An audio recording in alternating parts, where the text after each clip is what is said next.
Hello and welcome everyone to this presentation on stress, anxiety, and burnout. My name is Dr. Rehan. I'm a naturopathic doctor here in Collingwood, Ontario. And this presentation is all about natural treatments to optimize your health, be less stressed, excuse me, and gain your energy back, especially in this time where things are a little bit uncertain, things are a little bit maybe unpredictable and maybe a little bit scary, to be honest. Um, this is something that we can take internal control of so that we can manage our stress and anxiety better and eventually prevent burnout. So let's jump right into this. So a little bit about me. As I mentioned, I'm a naturopathic doctor. I practice at Georgian Bay Integrative Medicine, which is in downtown Collingwood. It's on the third floor of the Rexall building here in downtown. I focus my practice on anxiety as well as gastrointestinal health and low fatigue or low energy and fatigue. So all of those things are really interconnected and intertwined, which is why I've chosen to focus my practice on more than just one thing. As naturopathic doctors, we're medically trained and naturally focused. What that means is that we have your traditional training of anatomy, physiology, biochemistry, medical examinations, lab work, and lab interpretation, that sort of thing. But our treatments as naturopathic doctors is where we differ. So we use things like diet and lifestyle and nutrition, evidence-based supplementation, herbal medicine, acupuncture, all of those tools that are in our toolbox to help people get better in a very natural way.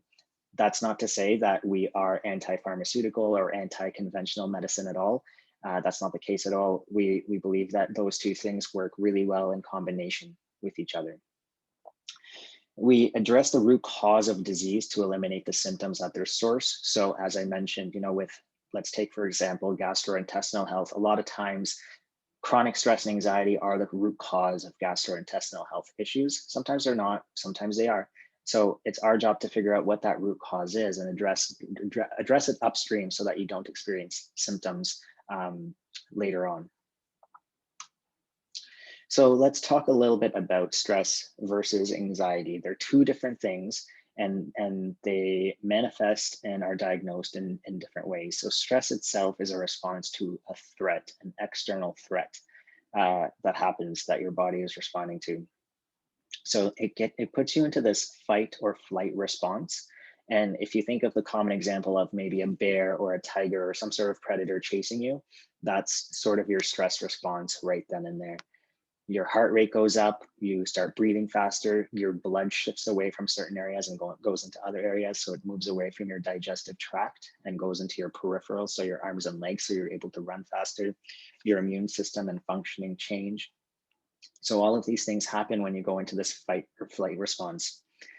What's happening here also is that your sympathetic nervous system is being activated, which is why all of these bodily functions shift from doing one thing to another.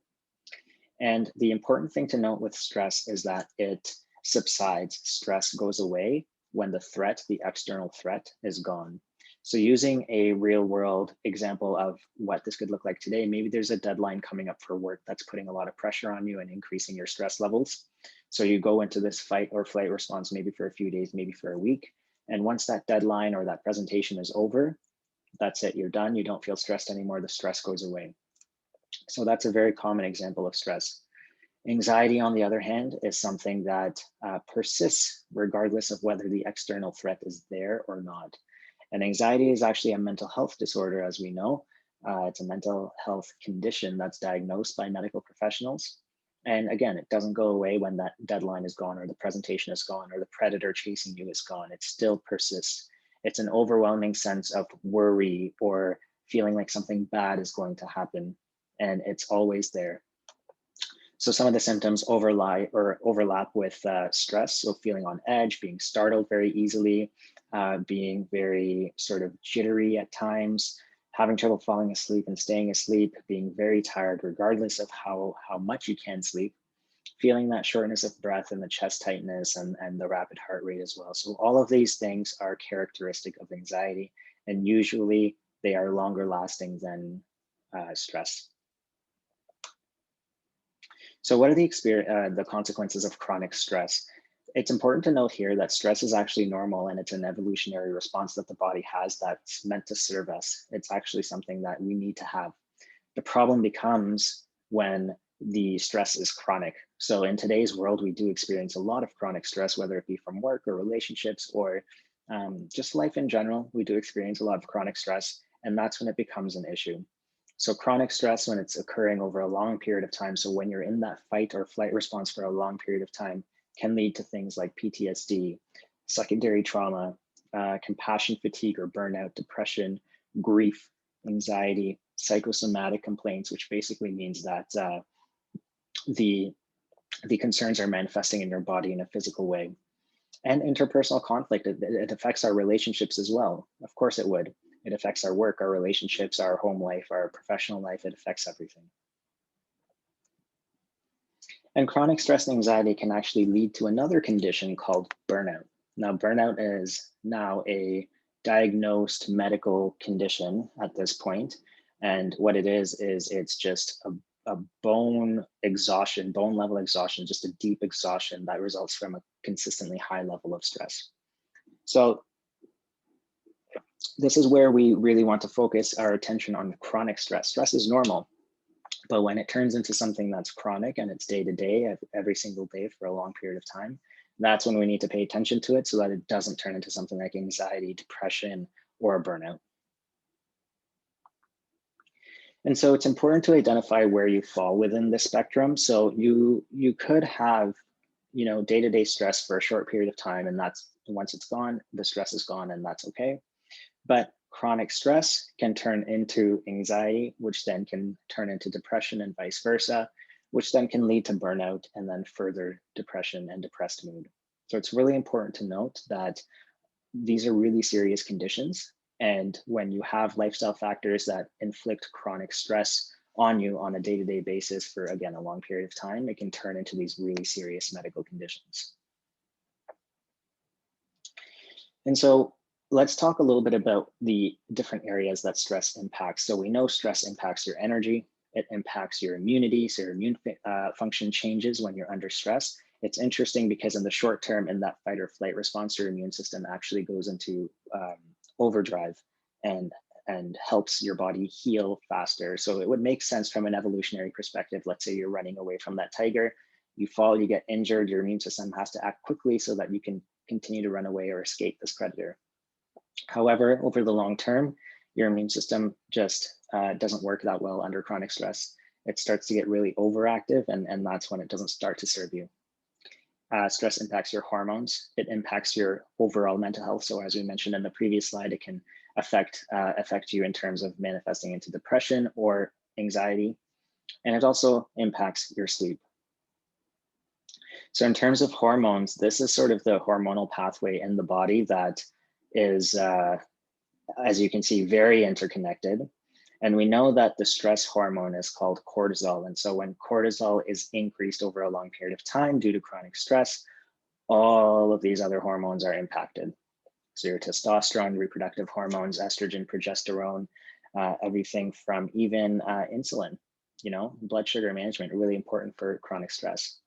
And so all of these things are impacted, and because they have such a close and tightly knit relationship to each other, it's important to note that chronic stress can impact all of these things. As a naturopathic doctor, we can also assess our patients for certain hormone functioning. So you can see here, this is just a sample report that tests your free cortisol. So that sort of measures the amount of cortisol that's going on in your body. So in terms of this sample report, this patient value is quite low, this red value here. Where you want to be is in between these two black values. But this patient is quite low, okay at night and in the afternoon and at night, but quite low during the day. So this could mean that this person feels very fatigued, very tired, very just low energy all the time. We can also test other hormones because we know they're all interconnected and related. So we can test estrogen, progesterone, testosterone, DHEA, and so on.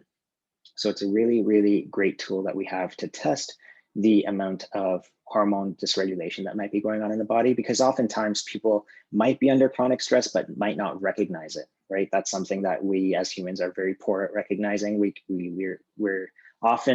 We're okay, we're fine, we can manage, but our bodies feel differently. And so this helps us recognize that.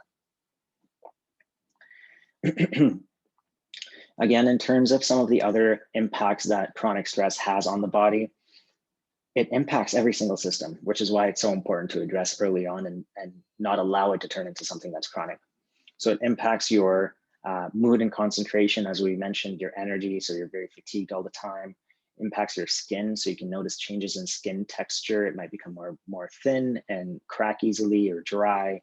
Skin moisture is lost. There's, again, thinner, more delicate skin. In terms of your circulatory system, there's a narrowing of your arteries and increased blood glucose. So again, when you're trying to run away from this tiger or bear, you need energy, you need blood glucose, blood sugar to go up so that you can run away. And so that's what's happening under chronic stress as well. Decreased nutrient absorption happening in the gut. Alterations in gut motility, which means that there's trouble with bowel movements. There might be excessive diarrhea, or maybe there's constipation and not enough bowel movements happening. Changes in your microbiome. And this is such a new area of research that's really fascinating to me, because the impact of the mind perceiving something as a stressor is impacting the bacteria in your gut. And that's really, really incredible. And when your microbiome changes, it impacts a whole variety of other things in the body as well that we don't necessarily know enough about yet.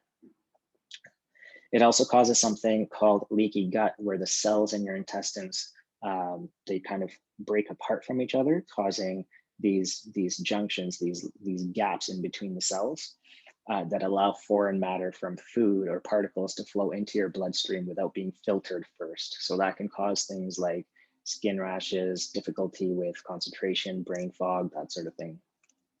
Chronic stress impacts your immunity by decreasing it. We mentioned that already.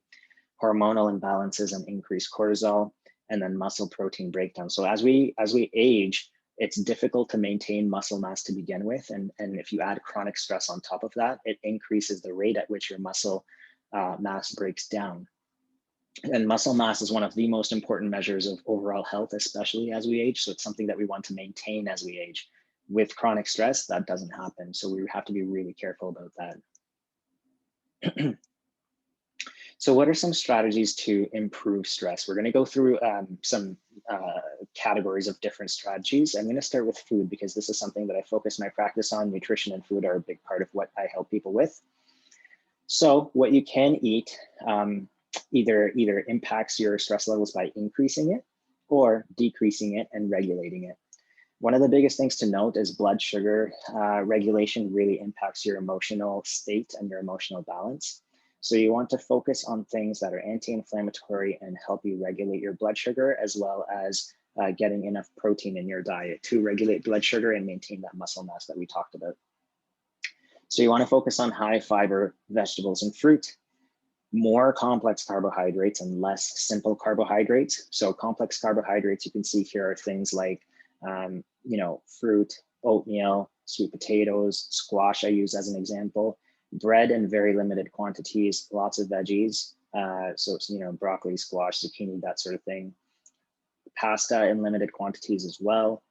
And these are your simple carbs. So things like candy, cereal, French fries, cookies, all of those things that increase your blood sugar levels immediately. You want to make sure that you have a palm-sized serving of protein with each meal, because that helps maintain your blood sugar as well. And then healthy fats with each meal as well. So I usually recommend 1 to 2 tablespoons of fat with each of your meals. In terms of supplements, there are a variety that you can take, but it really depends on the person. This isn't, a one-size-fits-all strategy. These are just examples that I've used in the past. It really depends on the person in terms of what supplements I recommend. So fish oil is a really, really big, important one that helps with mood, helps with focusing, concentration. Melatonin is another one that helps with sleep regulation, especially if you've experienced things like daylight savings time or jet lag. Zinc helps with viral infections like the flu. So if your immune system has been depressed for a long time and you're experiencing a lot of chronic and frequent colds and flus, zinc can help with that. SAMe enhances mood as well. It's really good for depression. B vitamins often get depleted when we're under chronic stress, so it's important to regulate and make sure that they're replenished. So they help with energy production as well as cognition. Herbs such as valerian and lavender help with anxiety and sleep as well. So sleep often is disrupted when we are under chronic stress. And so regulating that sleep is very important for the recovery process. And again, before starting any supplement, herb, diet change, anything, please consult your healthcare practitioner, because just because it's natural doesn't mean it's safe. Sometimes these can react with certain medications and make certain conditions worse. So please check with someone like a pharmacist or your doctor or your ND. So some of the strategies to improve sleep, like I mentioned, sleep is one of the most important factors in coming out of that chronic stress cycle. And it's difficult because it's sort of a self-perpetuating cycle where sleep will impact your stress levels by increasing it, and your stress levels will impact your sleep by not allowing you to have a good quality night's sleep. So a lot of the strategies around sleep involve something called sleep hygiene. Sleep hygiene is basically a list of strategies, lifestyle changes that you can make to improve your sleep. So the first one is avoid blue light from screens at least an hour before bed. And then create a sort of routine, a bedtime routine around an hour before you go to sleep. So drinking a relaxing herbal tea is really helpful, and you can make custom teas based on what your conditions are. Taking a hot shower or a bath, or jumping into the hot tub before bed so that you have a chance to relax and unwind, and your muscles have a chance to become less tense. Stretching for 5 to 10 minutes before your sleep time. Avoiding intense exercise later in the day. So it's really important to avoid two things later in the day. Later in the day, meaning after noon. So after 12, please don't do this. Having coffee, number one, is a really important thing to avoid later in the day. And then avoiding intense exercise, I'd say after, 4, 5, even 6 o'clock, avoid intense exercise after that point so that your cortisol isn't high up and you're not very alert. So exercise does increase cortisol. So it's important to note that if you're under chronic stress, but exercising later in the day can increase that cortisol and not allow you to have a restful sleep. Lastly, sleep in a quiet, dark room. So have blackout curtains, or maybe use one of those blindfolds if you have those, and make sure you're sleeping in a very dark room. And then lastly, let's talk a little bit about mindfulness. So mindfulness is very important in the management of stress, whether it's chronic or acute. And mindfulness basically means paying attention to the present moment without any judgment. It's great for coping with stress and managing things like fatigue as well.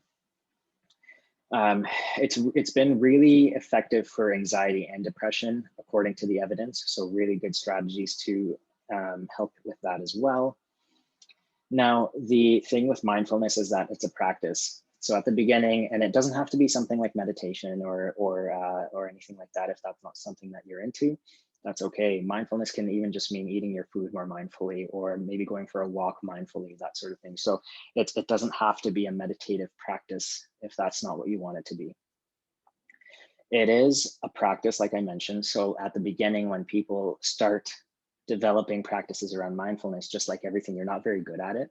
The key is to keep persisting, keep going with it over the course of 2 weeks, 4 weeks, 6 months, 1 year. You'll start to develop these skills around mindfulness that allow you to notice what your stress levels are internally and mitigate them and manage them through mindfulness techniques.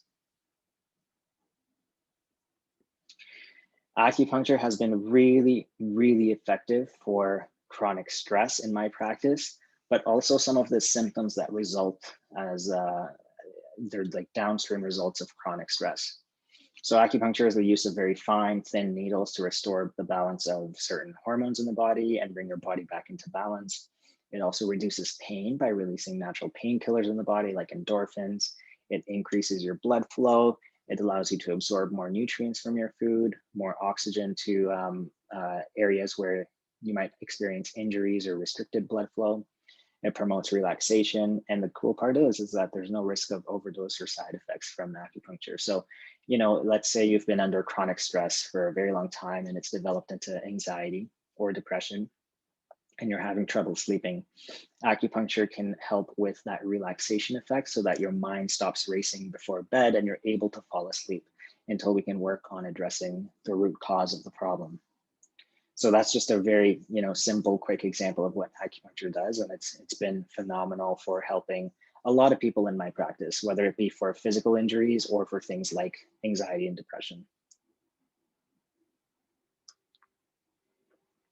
So a lot of people think that you have to pick one or the other.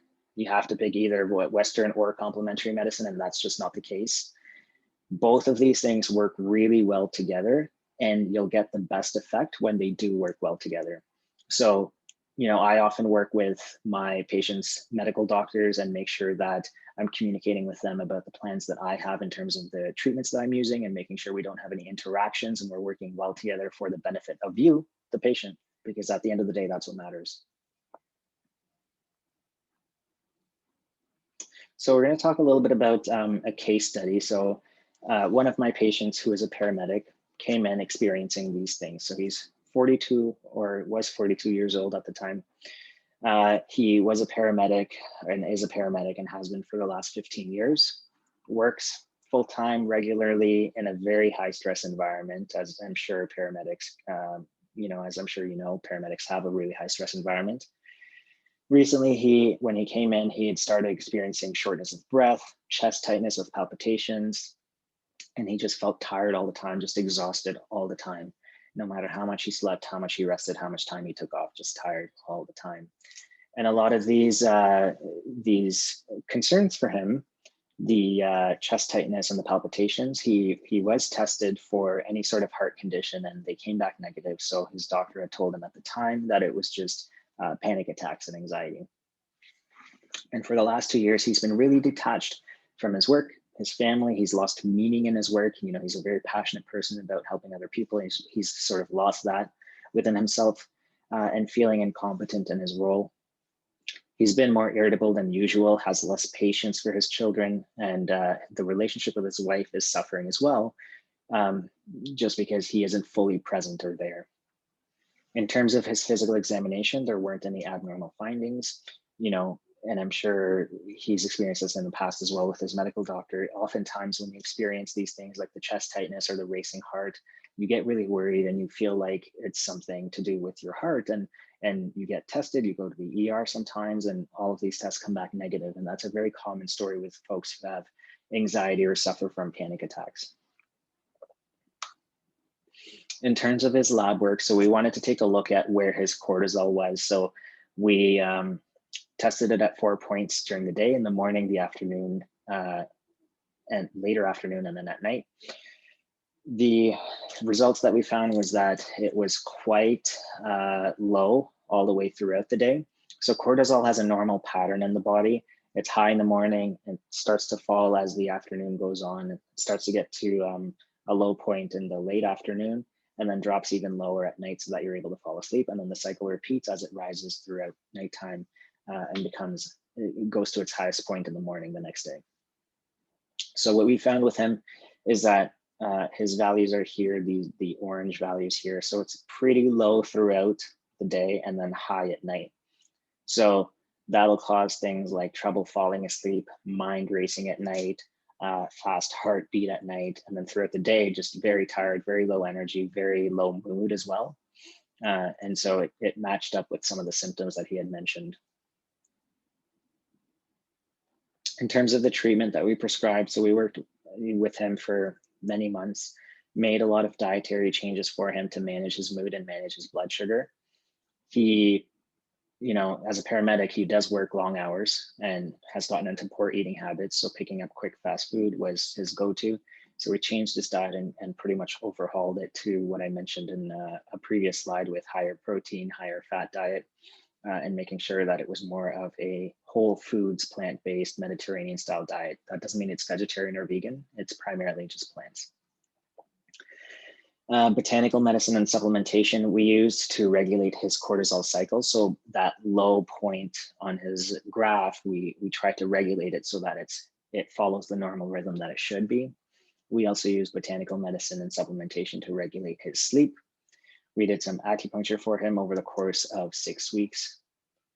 And we also referred him to a psychotherapist in order to address some of the workplace and relationship stresses or stressors he was experiencing. Then we ran his test again, the same test that we ran previously, within 3 months of him doing the treatment and what we prescribed. And you can see here, his values have come up a little bit. So it's pretty well where it should be in the morning, could be a little bit higher. In the afternoon, it starts to drop a little bit, late afternoon, drop a little bit more, and then nighttime come to its lowest point, which is exactly what we want to see. So he was sleeping better. He noticed an improvement in his appetite and his mood. His relationship with his wife and his family was getting better as well. Overall, he felt a lot less anxious. So that chest tightness and the palpitations that he felt, they hadn't gone completely, but he experienced them to a way lesser degree than he did 3 months ago. And overall, he was in a good place. After 6 months of continued therapy, so continued treatment, we start with sort of the baseline foundation of treatments and then continue to add as time goes on, so that you make an overhaul in your lifestyle in terms of what you're doing over the course of 6 months. It's not just everything all at once. We work with you so that you implement certain habits first. And as time goes on, keep implementing habits and building on that foundation until you get to a place that you want to be. So after 6 months, he was finally feeling like himself again. He had a lot more energy, no trouble sleeping. His ability to cope with workplace stressors was a lot better. It was a lot more effective. He had a better relationship with his family, and he was able to appreciate his work more. So that compassion that he felt and that passion that he felt for his work and his patients came back. Now he maintains his eating habits. So all the things that we recommended for him, maintains those things, and maintains a lot of the other strategies that we implemented for him as well. And it really helps with the acute stress of his profession, of his job, because that's something that you can't change. You can change things internally and the things that you do, but when there are external stressors like workplace stressors, that's something that you can't really change. So the bottom line is make your health a priority. If you have a stressful job or if you experience chronic stress for another reason, it's really important to make a note of that and make sure that you are taking the steps that you need to right now so that it doesn't turn into something like anxiety, depression, or burnout.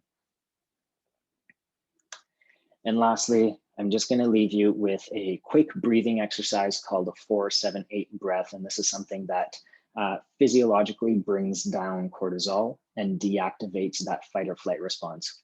So essentially what you do is you place your right hand on your chest, your left hand on your abdomen, and then using your nose to breathe in, you're going to breathe in for a count of 4, making sure that the abdomen rises first. So your left hand rises first, then your right hand, and then your chest rise second. So you're filling your abdomen first, then filling your chest. So deep breath in through the nose for a count of 4.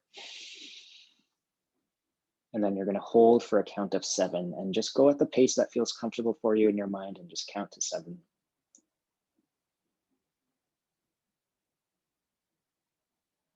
And then you're going to breathe out from your mouth for a count of 8, making sure that you're getting the air out from your abdomen first, then your chest.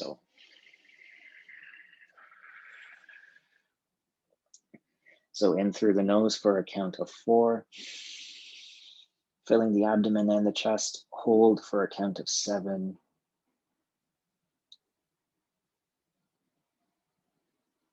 And out through the mouth for a count of 8. Emptying the abdomen first, then the chest until there's no air left. And repeat. So I usually get people to do this at least 10 times when they're experiencing acute stress. So, maybe you have a presentation coming up. This breathing exercise really brings down that level of stress and that internal cortisol and hormonal dysregulation that's going on. All right, and that ends my presentation for today. I hope that you were able to get something out of it and you're able to implement some of these strategies. If you'd like, you can contact me for further information or maybe setting up a complimentary consult if you think that you need help with some of these things, and I'd be happy to help. Thanks everyone, take care and have a great day.